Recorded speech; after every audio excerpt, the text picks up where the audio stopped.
आज बात करते हैं एक ऐसी कानूनी लड़ाई की जिसका सीधा असर सरकारी कर्मचारियों की सैलरी पर पड़ा। जरा सोचिए, क्या हो अगर आपकी तनख्वाह अचानक कम कर दी जाए और फिर आपसे वो पैसा वापस भी मांगा जाए।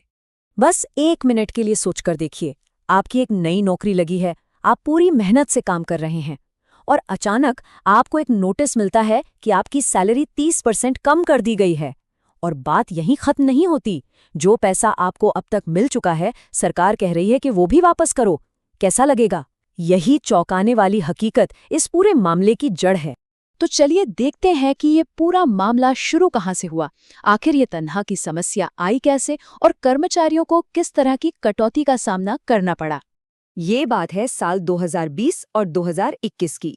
मध्य प्रदेश में कोर्ट मैनेजर्स और दूसरे कर्मचारियों के पास कुछ ऐसे नोटिस पहुंचे जिसने सचमुच उनकी दुनिया हिलाकर रख दी। यही वो कागजात थे जिनसे एक बहुत बड़ी कानूनी लड़ाई की शुरुआत हुई। तो ये फाइनेंशियल शॉक लगा कैसे? देखिए, पहले तो सब ठीक चल रहा था, उन्हें उनके पे स्केल के हिसाब से पूरी सैलरी मिल रही थी। लेकिन फिर सरकार की तरफ से एक ऐसा फैसला आया जिसमें कहा गया कि इन कर्मचारियों को ज्यादा पैसे दे दिए गए हैं और अब वो उस ज्यादा दिए गए पैसे को वापस चाहते थे, वो भी पिछली तारीख से। मतलब ये भविष्य की कटौती नहीं थी, ये तो पहले कमाए हुए पैसे वापस लेने की मांग थी। तो सवाल ये उठता है कि ये सब हुआ क्यों? इस पूरी गड़बड़ी की जड़ में आखिर था क्या? चलिए उस सरकारी नियम को समझते हैं जो इस पूरे विवाद के केंद्र में था। ये सब शुरू हुआ 12 दिसंबर 2019 को जारी हुए एक सरकारी सर्कुलर से। जी हाँ, बस एक दस्तावेज, और इसी ने सैलरी में कटौती और वसूली के नोटिसों का रास्ता खोल दिया। अब ये नियम था क्या? देखिए, ये प्रोबेशन पीरियड के दौरान लागू होता था। मतलब नौकरी के पहले साल में आपको अपनी मिनिमम सैलरी का सिर्फ 70% मिलेगा, दूसरे साल में 80% और तीसरे में 90%। सोचिए, पूरी तनख्वाह तक पहुंचने के लिए सालों का इंतजार। और ये नियम लागू किस पर हो रहा था? क्लास 3 और क्लास 4 के कर्मचारियों पर। लेकिन इसमें एक ट्विस्ट था। ये सिर्फ उन पर लागू था जिनकी भर्ती लोक सेवा आयोग यानी MPPSC ने नहीं, बल्कि दूसरी सरकारी एजेंसियों ने की थी। और सबसे अजीब बात, ये लोग काम तो वही कर रहे थे जो उनके पूरी सैलरी पाने वाले साथी कर रहे थे। मतलब काम एक, तनख्वाह अलग। यहीं से असली प्रॉब्लम शुरू। अब जाहिर है, इस भेदभाव वाले नियम के खिलाफ जो कर्मचारी इससे प्रभावित थे वो चुप नहीं बैठे। उन्होंने फैसला किया कि वो इसके खिलाफ लड़ेंगे और मामला कोर्ट तक ले गए। वसीम अकरम और स्वाति जैन जैसे कई कर्मचारियों ने आगे आकर इस नियम को हाई कोर्ट में चुनौती दी। ये सिर्फ एक कानूनी केस नहीं था, ये उनके हक की लड़ाई थी। तो ये लड़ाई थी किसके बीच? एक तरफ थे कर्मचारी जैसे वसीम अकरम, स्वाति जैन और उनके जैसे कई और लोग, और दूसरी तरफ थी सरकार यानी मध्य प्रदेश राज्य, हाई कोर्ट और जिला जज। देखिए, ये लड़ाई रातों रात नहीं जीती गई।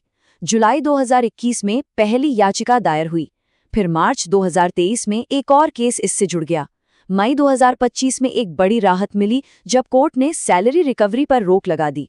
और फिर आया वो दिन, जनवरी 2026, जब आखिरी फैसला सुनाया गया।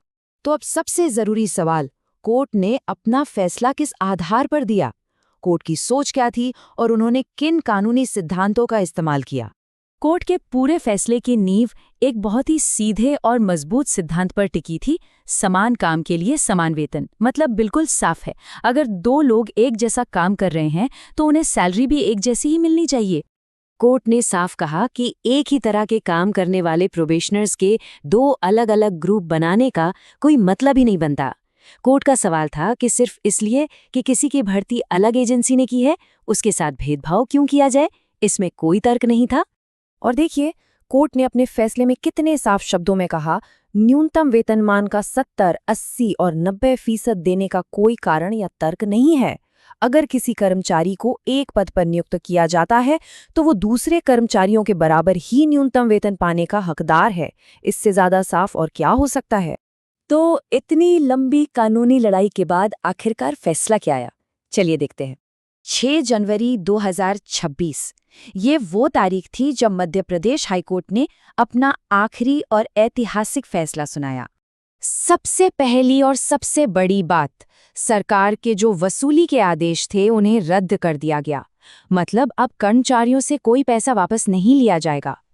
और दूसरा, सैलरी में जो कटौती की जा रही थी, उस फैसले को भी पूरी तरह से पलट दिया गया।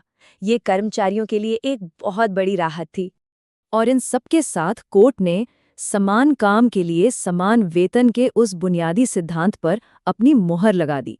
ये इस पूरे केस का सबसे बड़ा नतीजा था।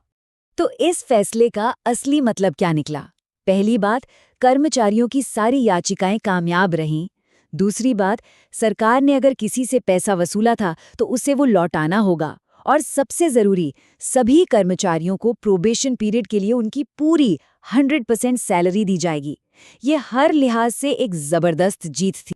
तो ये पूरा मामला हमें एक बहुत अहम सवाल के साथ छोड़ जाता है कि हम ये कैसे पक्का करें कि सरकारी नौकरियों से जुड़ी नीतियां हमेशा सबके लिए बराबर और निष्पक्ष हों।